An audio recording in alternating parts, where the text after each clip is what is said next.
Welcome to Shades of Migraine, a podcast series created by the Association of Migraine Disorders. We hope you'll enjoy listening to a wide variety of voices, including the perspectives of people living with migraine and those that are trying to help. Each will share their unique shade of migraine. Teva is committed to the goal of transforming the lives of those suffering from migraine by creating solutions to reinvent the migraine paradigm by placing people at the center of everything they do. You can visit www.moreToMigraine.com for tools and resources for living with migraine. In this episode, Alene Brennan, a nutrition coach, yoga instructor, and chef, will share natural remedies to help people with migraine reach their optimal health. Eileen explains some best practices for incorporating essential oils into a migraine management regimen, including their use for children. Today we are with Alene Brennan, a nutrition coach with a specialty in migraine and autoimmune disease. Hi, Eileen. Hello, how are you? Good. Thank you for joining us today. I'm excited to be here. Thank you. So tell me a little bit about yourself. Sure. So as you mentioned, I'm a nutrition coach. I work a lot with individuals that have migraines and autoimmune disease. I help them to use diet and lifestyle, natural remedies to best manage their symptoms and reach their optimal health. And this is something I became so passionate about because it's been a personal journey for me as well. So how long have you had migraine? I started getting migraines early as elementary school. So I got them really young and they were quite debilitating.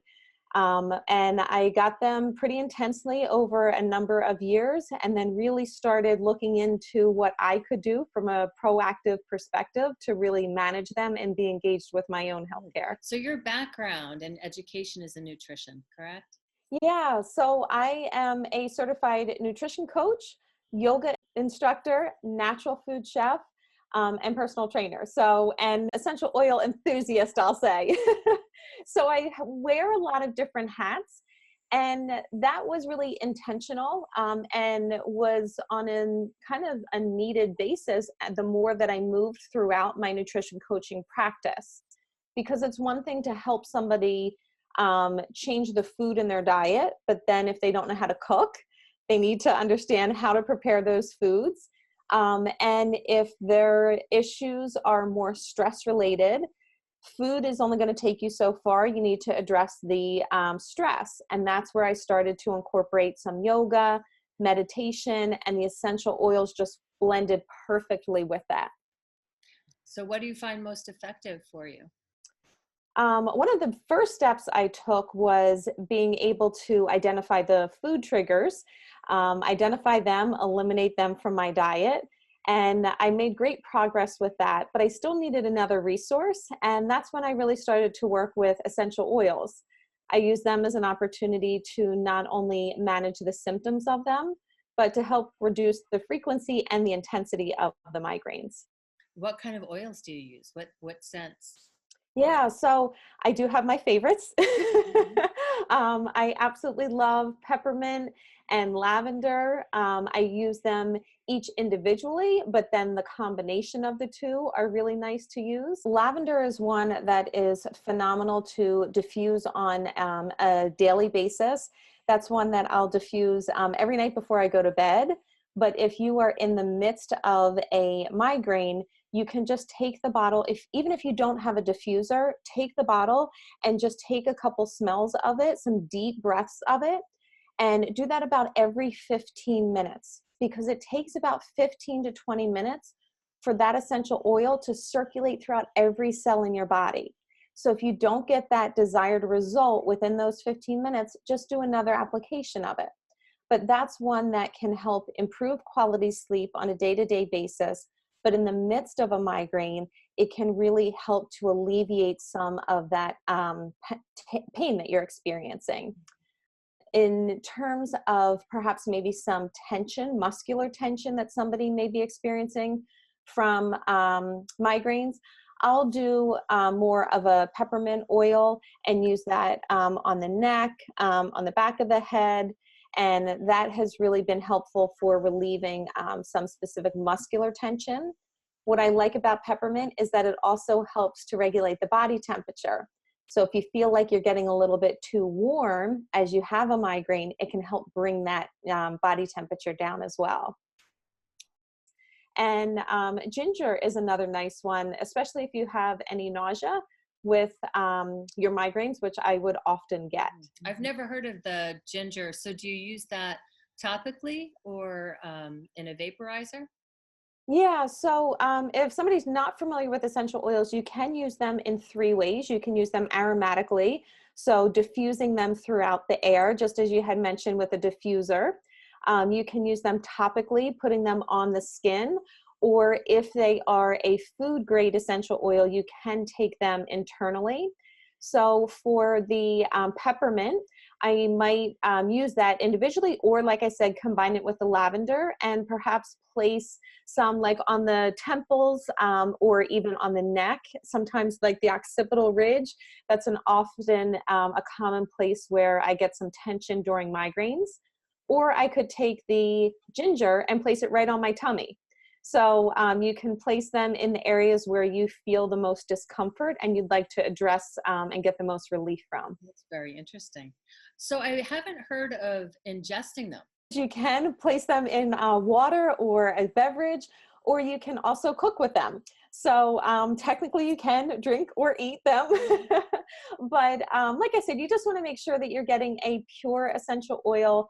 There are unfortunately a lot of ones out there that may have some synthetic fillers in there. So just if you're going to be purchasing them for internal use, do your research. If you need to, connect with somebody that can help guide you through that process. But yeah, you can do them internally. And like I said, sometimes that's placing a drop of perhaps like a lemon or a citrus oil in your water. Or another internal use would be placing a drop of peppermint. I'll sometimes do it like on the tip of my thumb and then put my thumb on the roof of my mouth if I have a headache. And that is probably one of the best ways that I have experienced relief from using peppermint for headaches. That's great to know. So is it difficult to get them, an edible form of it? I don't know that I've seen them. No, you just want to make sure that you're using a good quality brand. So the ones that I use are pure therapeutic grade. And I have done my research to make sure that the sourcing of them is good, as well as the distillation process. So I know that what I'm getting is exactly what it says in the bottle. I think a perfect kind of analogy is sometimes we get the maple syrup from Vermont and you know it's so rich and delicious. It might cost you a few extra dollars, but you know it's really good. And then we may get one like a Mrs. Butterworth that you put over. It's still a syrup, but you look in the ingredients and there's no maple syrup in it. So just doing your research and making sure that you have a good quality one there. The nice thing about essential oils is that they are pure oils. And pure scents. So what we find to be true is that a lot of times it's the synthetic fragrances that are triggering migraines. So some people will be triggered by perfumes or cigarette smoke, something that is a little bit more quote unquote toxic, but the aroma of pure essential oils are more natural so that the body doesn't get triggered by the scent of them as much. Now, if somebody is really sensitive to any type of smell or aroma, my recommendation would just be to start off small. It's always best to start off small or light, however you want to put it, and then grow from there. So if you're diffusing the essential oil throughout a room, start with one drop and see how you respond from that. And if for whatever reason it triggers you, you stop it and maybe you move on to something else. If you're applying them topically, you can put them on the soles of your feet.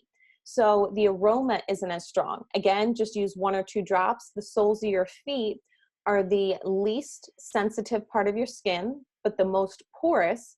So they're able to absorb the oils and it circulates throughout your whole body. So you're still getting the benefit of it, but you may not have that sensitivity of the smell because it's on the soles of the feet there. Fascinating. Very interesting. It makes sense. So, Eileen, I know you had mentioned that you started having migraine when you were a child. I did as well. What advice can you give parents who want to try to help their children through Yeah, so certainly every parent wants to see their child happy and playing. So when they're not feeling that way, they want to do everything that they can to support them in getting better. I know personally, I started off on a lot of medications, and they were medications that I was told I was going to be on for an indefinite period of time. And that just didn't sit well with me or my family. So that's where we really started to explore different options that we could be proactive with. And that's where the essential oils came in. Essential oils are natural, they are plant-based, so you certainly can use them on children. You just want to make sure that you are diluting them. So certainly if you're diffusing them through the air, they're safe to diffuse in a child's room. But if you're using them topically, if you're putting them on their body, you just want to dilute them because they're smaller human beings. So smaller bodies need just a little bit less oil. And it could be something as small as 1 drop of lavender oil to 1 teaspoon or 1 tablespoon of a carrier oil, such as fractionated coconut oil, which is pretty much coconut oil that's always in a liquid state. And just start off with that, and you can always increase from there. And would you recommend reaching out to a pediatrician ahead of time? So my general stance on connecting with my medical team is always to keep them informed of what I'm doing, but I always try to keep in mind that I'm not asking for their validation of whether or not it's going to work. My question is, are there any contraindications or any concerns that they would have with using something like essential oils on me, or if a parent's talking about their child? Because the medical team they don't have the science that they need to be able to validate the results of them. So sometimes you get a little discouraged from that when really they're a great resource. So just asking them, looping them in, saying, hey, I'm going to try some lavender or peppermint essential oil. I've heard a lot about it. Any major concerns that they have with it. If they do, great, talk it out. Most likely they'll say, no, it's a natural remedy, give it a try. If you get the green light, then go for it. And hopefully you've discovered a new tool that can help you or your child manage the migraines. So what are your thoughts about medications versus natural remedies? So I truly believe that there's a place in this world for medicine. We're so grateful to have the advancements of technology and science. Personally, for me, I believe that it shouldn't be my first line of defense. So what I like to do is see what I can do proactively through diet and lifestyle.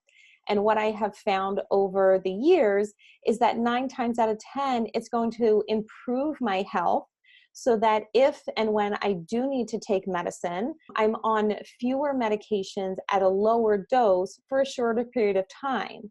So to me, that's the opportunity of blending both worlds, of taking truly an integrative approach. That's great advice. And I imagine there are many people that have the same beliefs. Yeah, there are a lot of people who you'll see on both extremes of saying that, you know, we absolutely have to take medicine, and then some that are saying absolutely no medicine. And then there's that middle ground. And I really think that it's important for each person to identify what works best for them without a lot of those external influences. What feels best for you? Because what feels best for you is honoring your body, and what you believe in, I think, is going to be more effective. So if you're in a position and you believe that the combination of those two is going to best support you, then you're most likely going to get the best results out of that. And I think to get those best results, you have to keep trying things. You have to be open. Absolutely. You know, to trying new therapies that you haven't tried before. Yeah. Yoga. I mean, a lot of people don't do yoga, but opening yourself up to meditation or yoga and lifestyle changes can certainly help. Yeah. I remember when somebody first recommended yoga to me for migraines, I thought they have no idea what a migraine is if they think a yoga pose is going to help eliminate these debilitating migraines. I end up in the emergency room with them. I'm on a rainbow of medications from them. But then I rolled out my mat. I started showing up at some yoga classes, and I realized that the joke was on me because yoga helped me to manage stress. It helped to alleviate tension in my body, and it allowed me to get a better quality of sleep and improved digestion. There were so many areas that it hit that improved my quality of health that it just seems like a no-brainer to continue with that on a regular basis. Right. Are there specific yoga exercises or a practice that you would do in the evening to help relax you? Yeah. Two of my very favorite poses are child's pose and then legs up the wall. Mm-hmm. So legs up the wall is great, where you're literally just laying on your back and have your legs up the wall. You're in a 90-degree angle. It helps to recirculate all the blood flow that's going down towards your feet all day. And it's very restorative, because we know that getting consistent sleep is something that's really important for a migraine sufferer. Throwing off those sleep patterns is a big trigger for many people. So if you can create a nighttime routine, perhaps of a few yoga poses and incorporating some essential oils in there, maybe even enjoy a cup of nice tea before you go to bed, it really supports you in having a consistent routine and therefore consistent bedtime that can help with the prevention of headaches. So that's one. And then child's pose is nice because it helps to stretch out the back. And it's not one where you're sending any extra blood flow to your head. Downward facing dog will also stretch out your back, but if you're in the midst of a migraine, it will most likely be too much blood flow to the head that it could intensify it. So just really nice, gentle, restorative poses. If you were to give your best advice to someone who's suffering from pain or migraine pain, what would it be? To have great compassion for yourself and your body, and to know that if given the chance, the body wants to and will heal itself. It's not to suggest that it's going to do the incurable, but it's important to recognize that nature gives us the resources that we need in order to best support our body. So fueling our body with the best foods, embracing essential oils to best manage your health, and getting good quality sleep. All of those components really make a difference. And I think just understanding that it's no one thing. It's really looking at your life as a whole, and how you can just take each and every day to move one step forward to your best health. Thank you very much, Eileen. This has been great information. Tell me again your website. Yeah, my website is my full name, Alene Brennan, ALENEBRENNAN.com. And I have a lot of free resources on there, videos, recipes, blogs, a lot of resources that individuals can use to really help reach their optimal health. And I'm also active on social media, especially Instagram.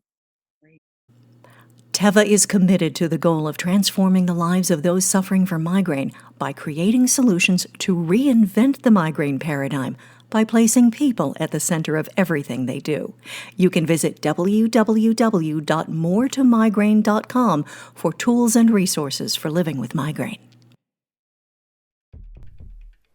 And thank you for tuning in to Shades of Migraine. For more information about migraine disease, please visit migrainedisorders.org.